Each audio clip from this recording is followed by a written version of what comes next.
اور وہ کہتے ہیں ہمیں الیکشن جناب فوج نے ہروایا, جو ہمارے گھروں میں چھاپے پڑ رہے ہیں اس کے پیچھے فوج ہے, جو ہمارے بندے غائب ہو جاتے ہیں اس کے پیچھے فوج ہے, 26 نومبر کو جو اسلام آباد میں ہوا اس کے پیچھے فوج ہے. سب کے پیچھے تو یہ سارے الزامات تو یہ فوج کے اوپر لگا رہے ہیں. تب فوج والا جو ہے اسی نے ان الزامات کے جواب دینے ہیں نا, اور وہ گئے بھی اسی لیے ہیں جوابات دینے کے لیے. یہ جو زہر بھرا ہوا ہے نوجوانوں کے ذہن میں, پی ٹی اے والوں نے, عمران خان نے, ان کے سوشل میڈیا نے, اس کا کوئی تدارک کرنا ہے نا. کسی نے تو اس زہر کا تریاق کرنا ہے نا, اور جن پہ الزام ہے انہوں نے اس کا تریاق کرنا ہے, انہوں نے اس کی وضاحت دینی ہے, انہوں نے اپنی صفائی دینی ہے. اگر اپنی صفائی میں وہ دلائل لے کے آئے ہیں تو پی ٹی اے کو کیا تکلیف ہے؟ اصل میں پی ٹی اے والے جو ہے سمجھنے نوجوانوں پہ اور اسٹوڈنٹس پہ ہمارا جا رہا ہے. اگر کوئی اور اس ڈومین میں آتا ہے تو وہ ٹریس پاس ہے, یہ وہ سمجھ رہے ہیں. اور یہ پہلے مریم نواز نے جو مختلف کالجز اور یونیورسٹی میں جا کے خطاب کیا ہے, اور جس طریقے سے اسٹوڈنٹس نے انہیں ویلکم کہا, اس کو بھی انہوں نے کہا جناب یہ تو انجینئر ہوتا ہے, سارا پہلے سے طے ہوتا ہے. یہ انہوں نے پریپوگنڈا کیا یہ تاثر زائل کرنے کے لیے. ان کے جو کالجز میں جا کے وہ مختلف لیپ ٹاپ اسکیمیں اور پھر اسکوٹی اسکیمیں اور پھر وہ جو انہوں نے اسکالرشپ کا اور پھر وہ جو نوجوانوں کے لیے روزگار پروگرام, اس طرح کے جو پروگرام وغیرہ شروع کیے تھے انہوں نے اسٹوڈنٹس کے لیے, وہ کیے ہوئے ہیں, جاری ہیں 97 کے قریب پروگرام جو مختلف انہوں نے ایک سال کے اندر اندر. اور پھر ناروال والا جلسہ ہے ان کا, وہ دیکھ لیں. اور اسی طرح جو وزیر اعظم ہیں شہباز شریف, ان کا جو جلسہ ہے ڈیرہ غازی خان میں, وہ میرا خیال ہے ڈیرہ غازی خان کی تاریخ میں تو میرا خیال سب سے بڑا جلسہ ہے. ناروال والا جلسہ بھی ایک تاریخی جلسہ تھا جہاں مریم نواز نے خطاب کیا ہے, اور جو ڈیرہ غازی خان میں یہ دونوں جو جلسے ہیں یہ انہوں نے اپنی کارکردگی کی بنیاد پہ لوگوں کو اکٹھا کیا ہے. پنجاب میں جو مریم نواز شریف کا کردار ہے وہ دیکھ لیں. وہ میں دیکھ رہا تھا ابھی مریم اورنگزیب کا میں بیان دیکھ رہا تھا کہ جو کسان کارڈ انہوں نے جاری کیا ہے نا, اب تک 60 ارب روپے کی خریداری جو ہے وہ کارڈز کے ذریعے کسان کر چکے ہوں گے. اب یہ وہاں گئے ہیں ڈیرہ غازی خان میں, تو ایک تو انہوں نے ڈیرہ غازی خان میں کینسر اسپتال بنانے کا اعلان کیا ہے وزیر اعظم نے. دوسرا وہ کہتے ہیں نا راجن پور میں ہم یونیورسٹی بنائیں گے.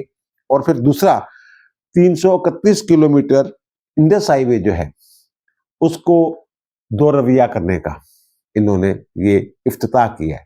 اور اسی طرح جو فروخ لغاری انٹرنیشنل ایئرپورٹ ہے ڈیجی خان میں, اس کی اپگریڈیشن کا بھی سنگ بنیاد رکھا ہے, افتتاح کیا ہے انہوں نے. تو وہاں تو یہ گئے, اور جو تقریر تھی ان کی وہ تو ان کا ایک طریقہ کار ہے. ویسے جو تقریر ہے اس میں وہ مجمع کو ساتھ میں ملا لیتے ہیں, جذباتی تو کر لیتے ہیں لوگوں کو. اور دونوں مجمع ناروال والا بھی اور یہ والا بھی یہ 4 لوگ تھے.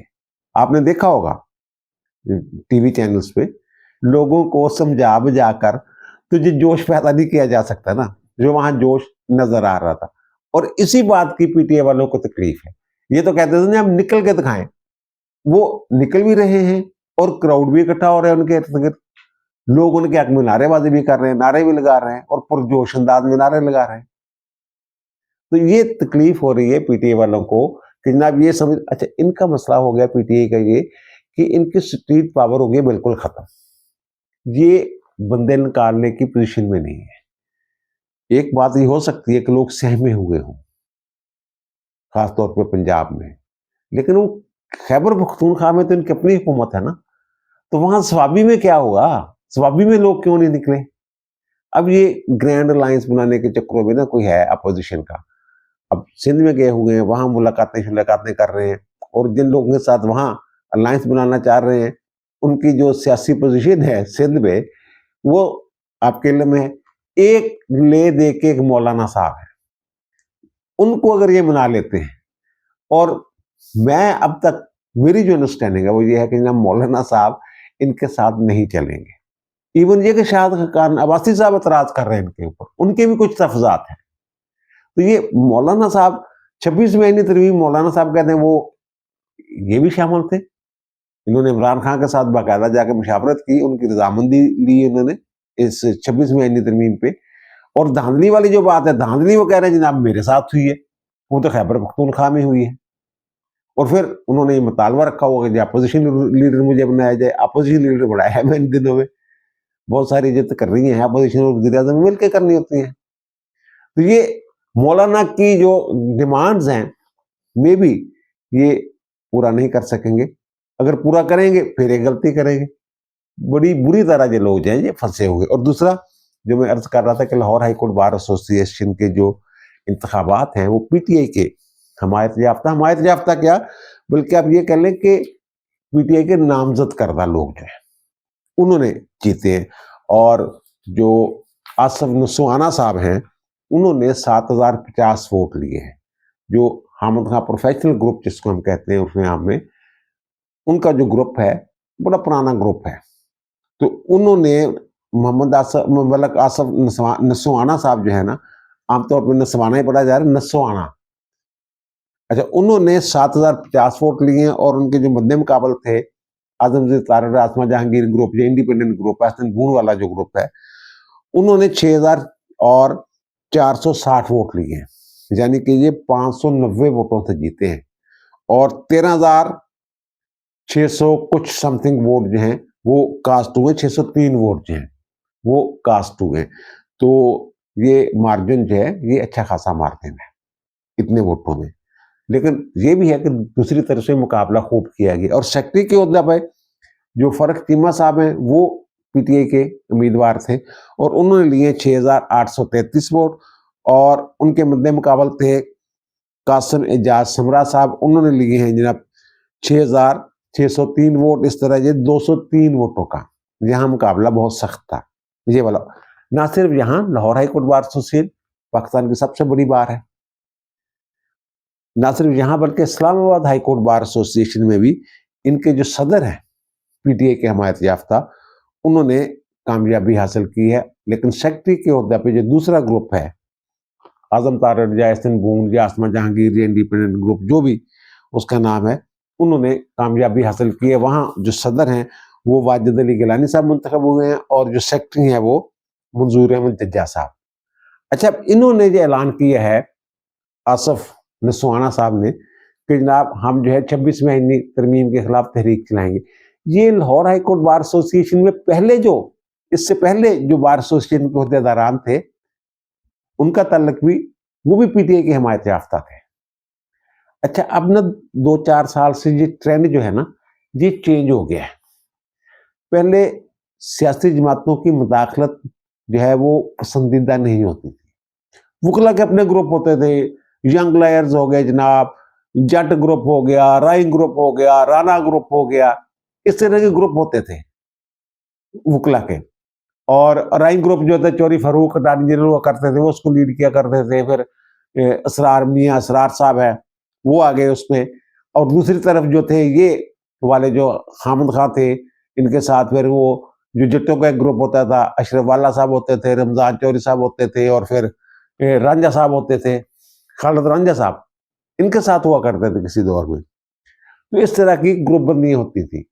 مجھے یاد ہے کہ حامد خان صاحب جو ہیں یہ انہوں نے کبھی پی ٹی آئی کا نام استعمال نہیں کیا تھا وکلا کی سیاست, مجھے پوری طرح یاد ہے. بلکہ یہ کہ جو حامد خان صاحب ہیں یہ ان کا گروپ اور طرف ہوتا تھا اور جو پنجاب کے پی ٹی آئی پنجاب کے صدر تھے فاروق امجد میر صاحب وہ دوسری طرف ہوتے تھے. اسی طرح پیپلز پارٹی یعنی جو لائر فورم تھے یہاں وکلا تنظیمیں تھی سیاسی جماعتوں کے ونگ تھے ان میں بھی تقسیم ہوتی تھی. بار کے الیکشن میں وہ اپنے دھڑوں کو سپورٹ کرتے تھے. اب پیپلز لائر فورم میں جو پیپلز پارٹی کے کاظم خان صاحب ہوتے تھے وہ ان کے ساتھ ہوتے تھے حامد خان صاحب کے خلاف پروفیشنل گروپ کے ساتھ. اور لطیف کھوسہ صاحب جو ہیں وہ دوسرے دڑے میں ہوتے تھے, الگ گروپ ہوتا تھا ان کا. اسی طرح جماعت اسلامی والے ایک طرف ہوتے تھے اور حافظ عبد الرحمان انصاری صاحب جو ہیں وہ پروفیشنل گروپ کے ساتھ ہوتے تھے. ان کا اپنا بھی ایک دھڑا تھا لیکن وہ ان کے ساتھ وہ انہی کی حمایت سے پروفیشنل گروپ کے پلیٹ فارم سے وہ high court bar association Lahore high court bar کے صدر منتخب ہوئے تھے حافظ عبد الرحمان انصاری صاحب. لیکن اب جو ہے یہ سیاسی جماعتوں کی مداخلت روکنے کے لیے تو یہ ایسوسیشن کام کرتی ہے. اب اس حد تک مداخلت بڑھ گئی ہے کہ کل پورا دن الیکشن کے دوران عمران خان کے حق میں نعرے بازی ہوتی رہی ہے. اگر آپ کسی بار ایسوسیشن کو کسی سیاسی جماعت کا لائرز ونگ بنا دیں گے تو پھر ایسوسیشن کا مقصد تو فوت ہو گیا نا. جس کام کے لیے بار ایسوسیشنیں کام کرتی ہیں وہ تو سارا مقصد ہی الٹ گیا. اب یہ کہہ رہے ہیں 26ویں آئینی ترمیم کے خلاف ہم نے تحریک چلانی ہے، لیکن دوسرا دھڑا جو ہے وہ 26ویں آئینی ترمیم کے ساتھ کھڑا ہے. چیف جسٹس پاکستان جو ہے وہ 26ویں آئینی ترمیم کی پیداوار ہے، وہ ان کے ساتھ کھڑے ہوئے ہیں 26ویں آئینی ترمیم کے ساتھ. تو یہ تحریک انہوں نے کس بات، جب معاملہ عدالت میں ہی چلا گیا، چیلنج ہوگی 26ویں آئینی ترمیم، تو پھر پیچھے کیا رہ گیا؟ تو آپ کی تحریک کیسے؟ انہوں نے جب وہ سپریم کورٹ میں 26ویں آئینی ترمیم کے بعد سپریم کورٹ میں ججوں کا تقرر ہوا ہے، تو اس دن انہوں نے احتجاج کیا نا.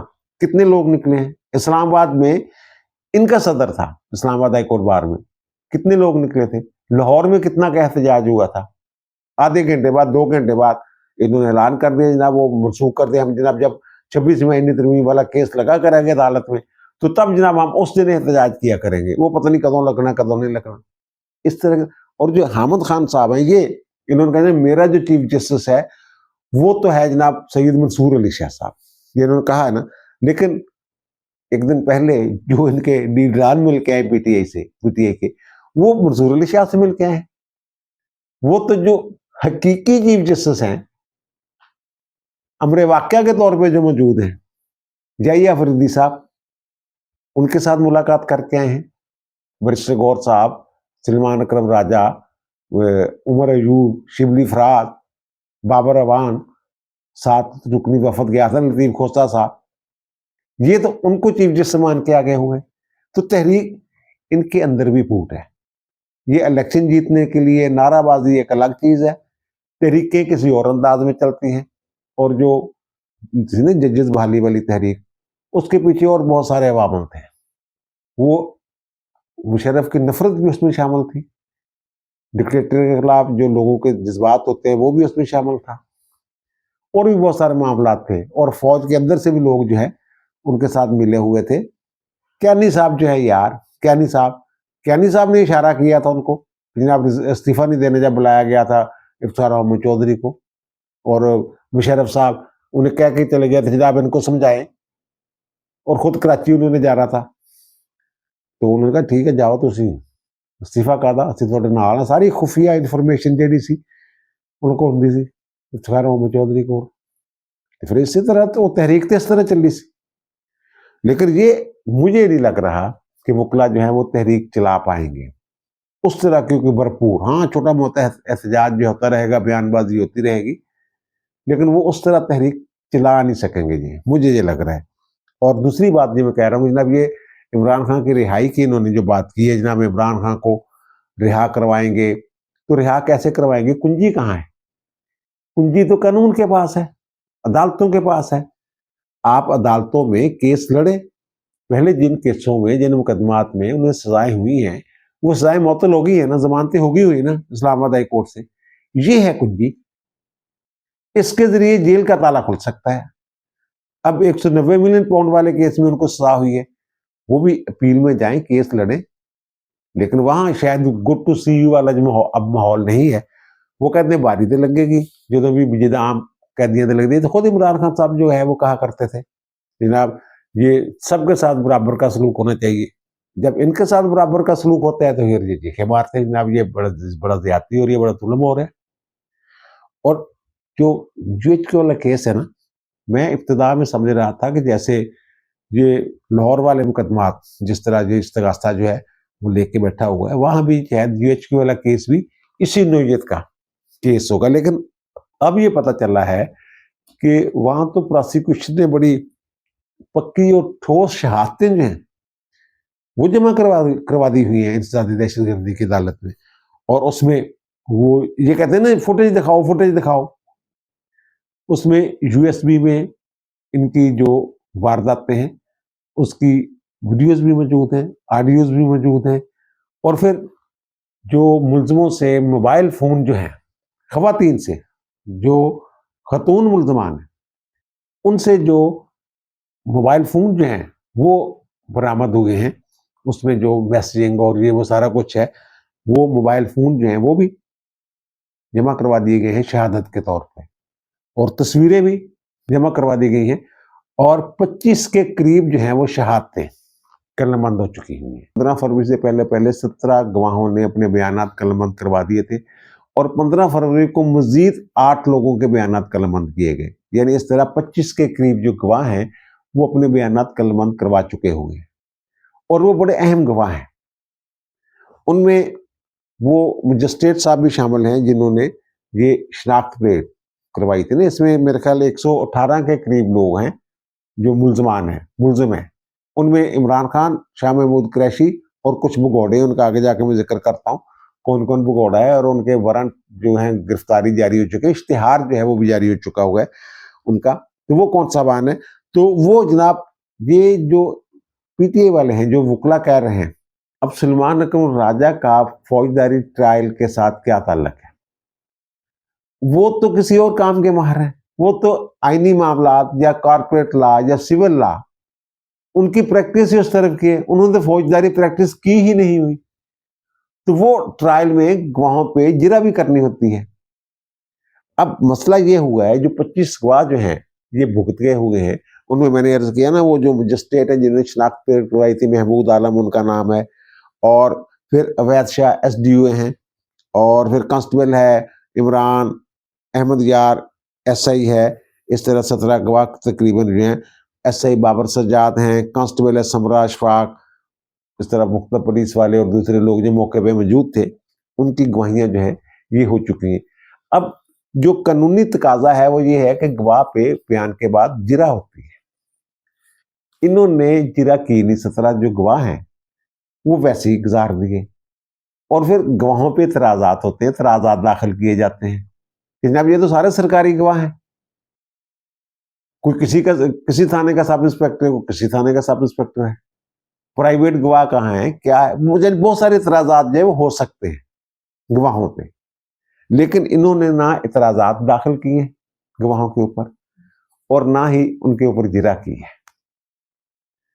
17 پہلے گزر چکے ہوئے ہیں اور باقی 8 جو ہیں وہ 25. اب پتہ نہیں آگے جا کے کیسے جرا کریں گے، کیا کریں گے، کیا نہیں کریں گے. میرے خیال میں تو استغاثہ جو ہے ان گواہیوں کو فائنل کر کے بیٹھا ہوا ہے. جناب انہوں نے جرا ہی نہیں کی ان کے اوپر، تو یہ گواہیاں فائنل ہو چکی ہیں. 8 رہ گئے ہیں ان کے اوپر کیسے یہ جرا کرتے ہیں، یا سب کے اوپر جرا کے لیے کیسے درخواست کرتے ہیں، یا پھر یہ نقطہ لے کے بیٹھے ہوں گے جناب ہم ہائی کورٹ میں جائیں گے اور ہائی کورٹ میں کہیں گے جناب ہمیں جرا کا موقع نہیں دیا گیا.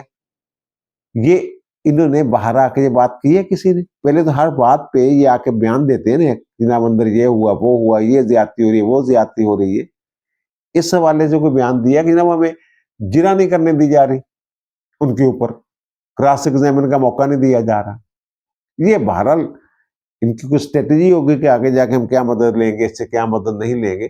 لیکن لگ یہ رہا ہے کہ استغاثہ نے، پروسیکیوشن نے پوری تیاری، بھرپور تیاری کے ساتھ، یعنی ایویں جدھر لاہور والے کیس لڑ دے رہے اس طرح نہیں، یہ پوری تیاری دے نال جدھر سزا دلوانے دی نیت دے نال ایک کام نہیں کیتا جاتا، اس طرح ایک کیس جڑا استغاثہ جڑا لڑ رہا. اور یہ جڑے نے کمزور پے ہوئے ان معمول دا کیس سیاسی انداز لڑ رہے جتنا بھی اس طریقے نال وہ بھائی جان تسی اعلان کر رہے ہو جناب عمران نو رہا کروانا، کہ انہوں نے کوئی فوجداری وکیل دے دو 2-4. 118-20 دے قریب جڑے نے ملزمان نے وہ شاہ محمود قریشی صاحب بھی وہ ملزم نے، بڑے بڑے لیڈر ملزمان نے. انہوں نے خواتین جڑیاں لیڈر جڑیاں وہ ملزم نے، تے انہوں نے کوئی وکیل چنگے دے دیو، کوئی جرا جرا کرن، کوئی سمجھ جان، کوئی ٹیم بنا دیو.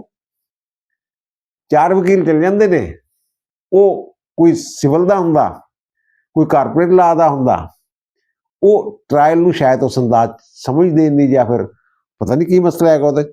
تو اس میں جو اشتہاری میں بات کروں نا، اشتہاری جو قرار دیے جا چکے اس میں ایک تو جناب حماد اظہر صاحب ہیں، زلفی بخاری صاحب ہیں، راجہ بشارت صاحب ہیں اور مراد سعید صاحب ہیں. اب اس میں مشال یوسف زئی صاحبہ بھی وکیل ہیں جو ان کی بشرا بی بی کی ترجمان بھی بنی ہوئی ہیں، تو وہ بھی اس میں پیش ہوتی ہیں. اب مشال یوسف زئی کے بس کا روگ ہے یہ کیس جو ہے. بہرحال ان کے کوئی لائسنس کا مسئلہ بنا ہوا ہے کہ خیبر پختونخوا کی بار کونسل جو سننے کو، بہرحال ان کا.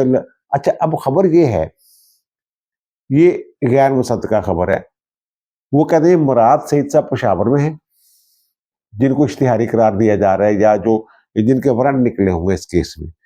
اور مشال یوسف زئی صاحبہ نے ان کے ساتھ کوئی ملاقات کی ہے 2-3 دن پہلے, اور کہتے ہیں 2-3 گھنٹے کی وہ ملاقات تھی. اب پتہ نہیں حقیقت ہے یعنی یہ ہو سکتا ہے وکالت نامہ سائن کروانے گئی ہوں, مراد سعید نے منظر عام پہ آنا ہو, کچھ ایسی بات ہو, یہ ممکن ہے نا. اور دوسری خبر جیل سے یہ ہے, یار یہ کنفرم نہیں ہو سکی خبر, میں نے کوشش کی ہے کہ صحافی ہیں, سینئر صحافی ہیں حماد حسن صاحب, ان کی یہ خبر ہے کہ جناب عمران خان صاحب جو ہیں وہ یہ جیل میں شام کے وقت ایکسرسائز کر رہے تھے, تو وہ ایکسرسائز کے دوران چکرا کر گر گئے. اس میں کس حد تک صداقت ہے؟ یہ سینئر صحافی ہیں, خبر تو ان کی پکی ہوتی ہے. وہ کہتے ہیں کہ عمران خان صاحب وہاں چکرا کے گر گئے. ایک اور خبر بھی چل رہی ہے کہ جناب عمران خان کی ان کے بچوں کے ساتھ, قاسم اور سلمان کے ساتھ لندن میں 15 منٹ جو ہے وہ ٹیلی فون پہ بات کروائی گئی ہے. یہ 2-3 چیزیں, یہ خبریں جو ہیں یہ چل رہی ہیں. بہرحال جی ایچ کی والا جو کیس ہے نا, یہ مجھے تو ان کے ہاتھ سے, صفائی کے وکلا کے ہاتھ سے نکلتا ہوا نظر آ رہا اب تک جس طریقے سے انہوں نے کیس لڑا ہے. اور دیکھیں کیا ہوتا ہے. فیاض حمید والا معاملہ جو ہے وہ خصوصی عدالتوں والا, وہ جو سیولینز کا فوجی عدالتوں میں ٹرائل والے کیس کا, اس کے فیصلے کا بھی انتظار ہے سپریم کورٹ سے. اور پھر فیاض حمید والا جو معاملہ ہے وہ بھی کسی نہ کسی پاس سے لگنا آئے گا. اور پھر اس تو بعد جڑا فیاض حمید اور عمران خان کا بھی ٹرائل ہونا سننے چاہ رہے, خبر آنے دیں. اب دیجیے مجھے اجازت, دوبارہ ملاقات ہوگی نئے بھی اللہ کے ساتھ. اللہ تعالیٰ پر مجھ پر ہم سب پر مہربان رہے. اللہ حافظ.